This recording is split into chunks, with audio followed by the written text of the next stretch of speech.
arkayse dad kala duwan ayaa stuudiyaha soo wactamay xaaladda waxaan rabnaa walla weyn inaan wax ka ogaano oo ma arkayse macnihii dadkana soo wacay aan wax wacno biidni illaahi baari dhegaystayaal daawadayaal saakay hawiye dagaalka uma soo kala harin way soo galeen stuudiyaha waxaad joogtaa s m c salaamullaahi calaykum عليكم السلام ورحمة الله أستاذ telefoonka u dhowow ee ma arkayse macnihii marxaladan walla weyn shabeellada hoose maylan ka soo cusboonaatay maxaa ku dari lahayd أستاذ هدي أنا ما أصنت أنا يركضا كل هذا لهاي ولا وين شبيلة هوس مروق كاستي haye waaya wixii kaaga aadan yurkudna waa ka hadli kartaa laakiin wixii kaaga aadan marxaladan hadda taagan warkaadan dhageystay aad baan u dhageystay waad mahadsan tahay sida inta badan aad ugu dadaasho dadka aan ka dhalanay oo maylan dhibaatada haysato meel walba ka haysato marka walaalow Allah ku barakeeyo horta waa duulaankan waa duulaan madaysan oo dhinac walba nooga socda ma garatay haye marka qorshe diyaarsan waay waad og tahay dhulkeena xagga shabeellada hoose waa laga soo riixay intana gobolka Gedo waad og tahay maanta meesha la isku haysto oo cadawga hadda maalmay u dambeeyay laga celiyay Bohol Bashiiro oo yurkud u jirto 25 kilomitir oo dhulka Maylan ah aad baan ugu xumahay horta in wax dhacayo maanta indhaa laga fiirsado walaalow cadawgan cadow horor waay in la iska dhiciyo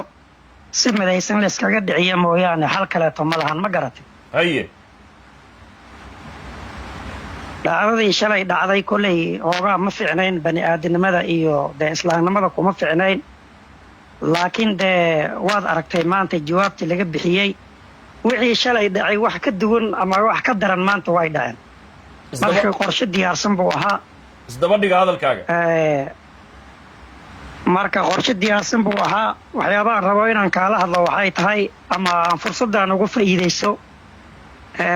annagu waxaa nagu dhacday sidii saddexdii dibi oo kaleeto maalinba in qolo la dilo marna gedo laga soo takhaluuso marna kuwa shabeellada hoose la degan la laayo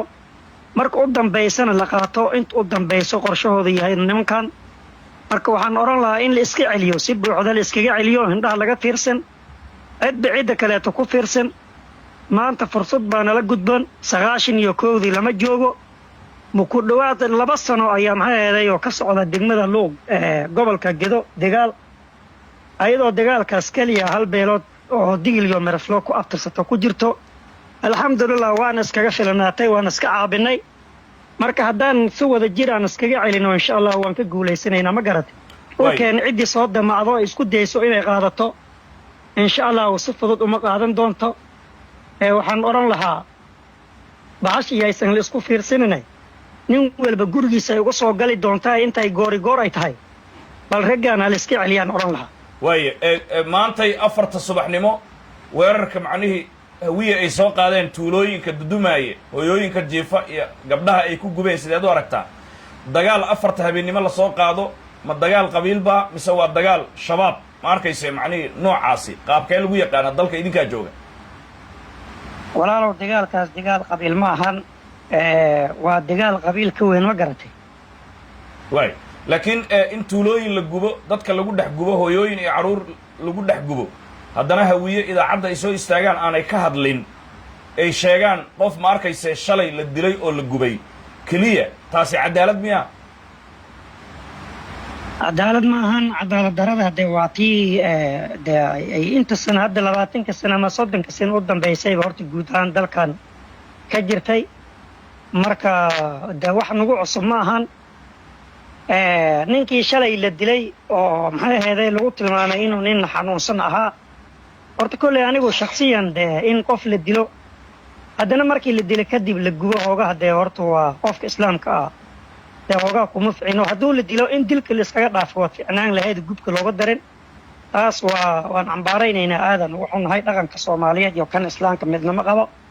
laakiin markii la dilay kadib duulankan in xalay saqti dhacabeynimo dad lagu soo jirmaado wax iska diyaarsan ay ahaayeen kolley marka qorshe diyaarsan oo ahaa qorshahooda ay uu diyaarsan yahay mar walba meel ay u socdaan meesha u socdaan waa la yaqaanaa marka insha Allah anigu waxaan oran lahaa wixii shalay dhacay wax ka daran maanta ay dhaceeno bal ooytinta orgi ka weyn ragga la iska celiyo meelihii ay ka yimaadeen maanta waa la og yahay dadka dagaalka soo qaaday ma ahayn maleeshiyaad qabiil harooyinka militariga maxay ahayd ku yaallo shabeellada hoose sida beledoogle oo kaleeto ay ka soo baxeen ciidankaas waan ognahay marka dadka deegaanku dee cadowga mar waliba dhagirtiisa laga soo jignaado dardaartayda iyo maxay ahayd hadalkayga nuxurkiisana wuxuu yahay bal raggaan reer duulaan ku heshiiyey oo midaysan waay maanta waxaan daawanayay kilib yar oo laga soo duubay shabeellada hoose oo ka hadlayaan qolooyinkan maxay ahayd oo maxay ahayd degan dhulkaas qayb ka mid a degan sida abgaalka oo kaleeto ayagoo leh maxay ahayd oo dagaalka kuma fiirsan karno gaaljacayl keligiisa de haddaynan gaaljacayl ku fiirsanin annaguna shan caleemood kuma fiirsan doonne kolley wixii la kala helaan leenahay dee colaadana ciidana uma roono ummadda degenaanshaha iyo nabadda iyo walaalnimada iyo wada noolashada wax ka roon ma lahan anigu mar walba degenaanshaha iyo wada noolashada iyo walaalnimadan yaan xoojinaya haddii la waayo dee hadday kuwaas garab leeyihiin annaguna kuweena garab ay leeyihiin ma garatay waay tuulo afarta habeennimo lasoo galay shacab macnihii jooga oo guryaha lagu gubay shacabkaasi ma arkaysa macnihii sowma jiifjiifin guryaha taa shaki kuma jiro 10 habeenimo ciidana ma soo jeedo shacab ah hadda waxaan arkaya oo maamo iyo odaygeeda iyo carruurteeda inay ku dhinteen hadafka iyo ujeedka iyo duulaankana ma ahayn duulaan ciidan ku wajahan ma ahayn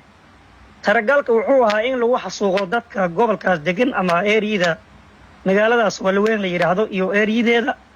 waana dagaal abaabulunoo muddo dheer socday oo weliba dadka dagaalamayo oo maxay ahayd maanta nala dagaalayo dadkaas xasuuqayo oo halka ay ka yimaadaan waa la garanaya oo dee ma dhow waa xagga beledweyne iyo hiiraan dee hiir shabeellaan ugu soo duulayso annagu hiir shabeelle kuma aana duulin nin koonfur galbeed ka tagay oo maxay ahaday qori wato intuu baxay eel cali iyo hiiraan iyo maxay ahaday iyo eeriyadaas ciidana kuma aana dilin dadka nagu soo duulayo oo dadkaan xasuuqayo 10 habeenimo guryaha carruurta iyo dumarka iyo dadka bermageedada ku xasuuqayo waa la garanaya meesha ay ka imaanayaan marka annagu haddee horeyn uma aana samaynin waad og tahay qolooyinkan meel ay ka soo duuleen iyo meel ay u soo duuleen waad og tahay waa tii salbilaar intay soo duushay ay qabsatay magaalada baydhabo iyo guud ahaan dhulka myland ayagoo maxay ahaday ka dagaalamay ilaa iyo xudur annagu dhuusamareebna kuma aana duulin guraceelna kuma aana duulin hiir shabeelle beledweyne iyo maxay ahaday jowharna ma aana tagin ayaga maalin walba duulaan oo maxay ahaday oo dhulkeena meel ka mid a laga celiyo marka haddaysan ka waantobin dee laynta ay laynayaan dadka bermageedada oo masaakiinta oo shacabka oo dhulkooda degan bedkooda iyo beerahooda lagu haysto oo maamul goboleed inta laga soo duulo maamul goboleed kaleeta dadka lagu xasuuqo taa uma dulqaadan karno dulqaadkeedana waa naga dhammaaday annaguna dagaalaan ku jirnaa insha allahu midkaan ku jirno iyo midka maanta meesha ka socdana markaad fiiriso dee waa isku dhow yihiin waa hal ajando iyo hal qorshe weeye oo hal qorshe laga leeyahay marka waxaan oran lahaa dadkan warajiifka ha laga kaco raggaa la iska celiyo haddaanan la iska celinin sharci kaama reebo shantaada kaa reebto cabdicasiis lafta gareen oo ma arkayse warqad tacsiya xalay u soo qoray ma arkayse macnihii dadkan dhulkooda lagu soo duulayna u luqabanaya isbaaristayaasha soo duulay isagii in la dhaho nafsadiisii ayaaba macnihi na xasuuqay shalay sideed u aragtaa abaalkiisa ma ka waraabiyeen walaalow aad iyo aad baan maxay ahaydayaan aan ugu xumahay madaxweynaha halay dee waan arkaya oo telefishinka dowladda koonfur galbeed arrinkaas uu ka hadlay si maxay ahaday oo bani aadinimo ah yay uga hadleen dadka markaad bani aadnimada aad ula hadlayso horta inay ayagu naftirkooda bani aadnimada garan karaana fiicnaan lahayd dee wixii shalay laga tacasiyey wax ka daran maanta ay dhaceen in laga tacasiyey ma ahaanba haddii laga tacasiyey oo laga xumaaday way aad iyo aad la soo qabtay wixii maanta dhacay abaalkooda maxay noqdeen wixii shalay dhacay wax ka daran baa maanta dhacay way cabdicasiis shalay hal qof baa la dilay maanta ima dhimatay cabdicasiis lafta gareen markaa xalay hadduu u tacsiyadeeyey maantay dadkan ay gubeen guryaha ay ku gubeen iyo tuulooyinka ma u tacsiyadayn doonaa haddana dadkii la gubay kole haddee shalay waa la tacsiyey maantana tacsiye weeye tacsiyena kaama reebto haddaad u tacsiyeysana dee mudane madaxweyne tacsiyadaada kuma aada qancin dadkaas waad aragtay kuma ixtiraamin oo madaxweynihii baa tacsiyey madaxweynihii baa hay-adihii amniga iyo maxay ahaday maamulkii degmada isagay kusaa kala fireeyeen maanoo maanta haddana ay gubeen deegaanadiisi هذا وده هذه مركا ونصيب دروية هذه لتعسيه وهذه لتعسيين با برنامج كان إن هذا يو قام بيرلس كأقط مويان تعسيه كهجو جيميسو ملوينا أن هذا محايا هذين هذا أن أرميه إن بدن إن أنك الله مرة من وأنا نين أنك أوجا هاي وموادين ما إيو تدنمو أنت هذا ده وحون اسكا ده عربية محايا هذا يو كاس دبكاس إيو ديجان كاس إيو دولة نمدا إيو محايا هذا شرف كا دولة كونفر قلبنا هذا أنت تبركيس هذا إلى عليه هذا وحن أورن لها مدن مدحوينه dadka iyo dalka inaad ilaaliso waajib ku saaran waaye marka waxaan oran lahaa haddii Soomaalinimo la waayo kolley insha Allah waa Maryland lama waayin doono taasaan aan kugu garabnahay anagana kugu garab taaganahay wixii odaytinimo inaad odayeesho oo xishoodka aan ka tagin horta mar waliba waan kugu baaqi lahaa haddii odaytinimadaada la diido dadkan wad garanaysaa oo khiyaartooda iyo maxay iyo irdaashooda way isku warhayaano inta wax humayso iyo inta wax sameysana inta wax humaysa ku badan hadii ay wanaaga diideen anagu kaligeena wanaaga ma sameyn karno hadaanu nahay dadka Maryland ama madaxweynahooda marka wixii tabarteena waan iska caabinayna anagu waxaan oran lahaa aan soo dhaweynaya ama dadka mayga reer Maryland aan kula dardaarmaya war nimankan hal iska celiyo anigu wajiga kaliya noo furan maanta ii muuqata waa in la iska celiyo bas aad buu mahadsan yahay kaasi waxa waa muwaadin ka soo jeeda state-ka Maryland oo ma arkaysa studio warbaahinta Southern Media Corporation inoogu waramayay waxaan rajaynayaa inuu joogo xaruntii gobonnimada Yurkud isla markaasna macnay ragga dhufayska ku jira uu ka mid ka yahay in caadil mooye cid kale laga xasoonaynin ninkii ku yaxaabuday markuu xalaf laan joogo عدقاتو كليل بدن مركي حلبي يلا ويدو عرادا بيدلي مركن عبي كشيغينين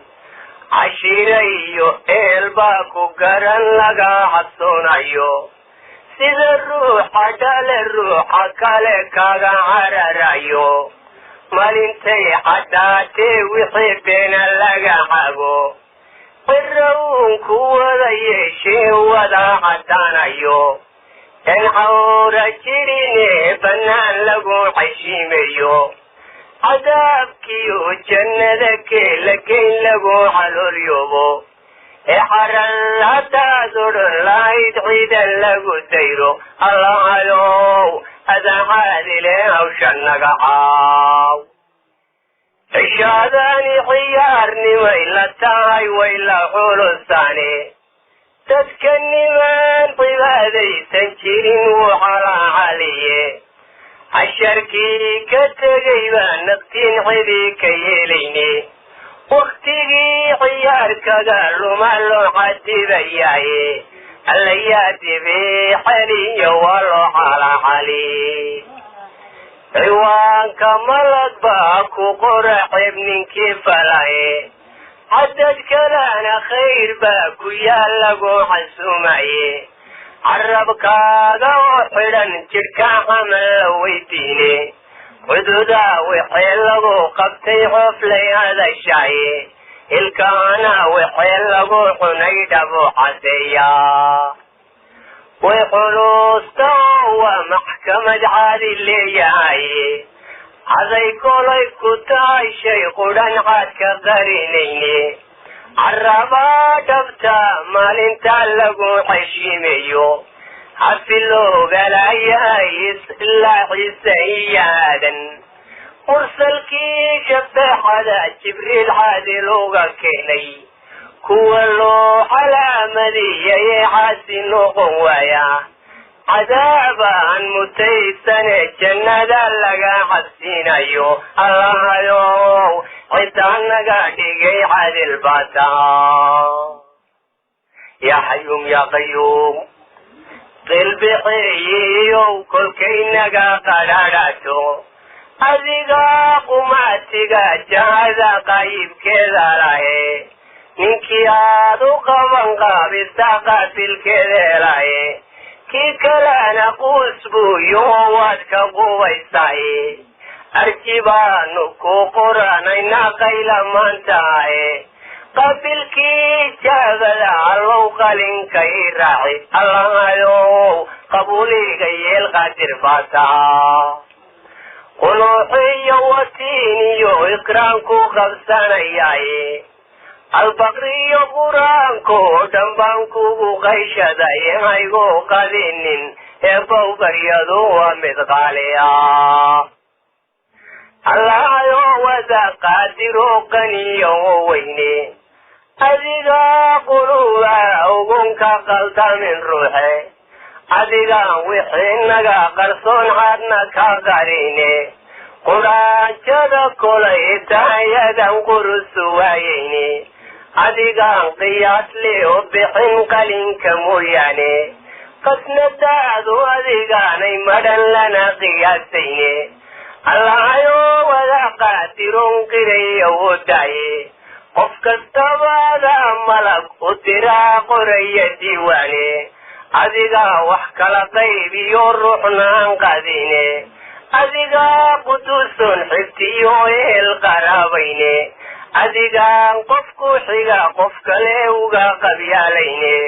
qur-aankaaga adiga xaq iyo qaabilka u dhigaye raxmadaadu waa qaaliyo lagu qaboobaye naxariisada qaniyo oo bixiya qil weyne adigaa kolkaan qadeelahayn roobka noo qubaye adigaa qaaroon baryada laga qatoobayne qaxmahaan ku hoos dhiganayo qaadir baa tahaye adigaan qatalin ruux hadduu qayshi ku yahaye malintaa qiyaamoo dhexayn quri qudheegaynin malintay qabyaaladii hadhin qolan la sheegaynin malintaa la wada qaawan yahaye ilmadu qoyso ee qalabka suurtuna dhaxeqiiqa la afufo qoraxduna timaaden dhirtiyo geeda qarinaynin ee dhididku qaarkood liqow qariya ruuxooda ay samaadu qaraxdee dhulka qalinka loo dubo ee adiga lagu qaabilin qalad la sheegaynin allahayow qafiif nooga yeel qaadir baa tahay allahayow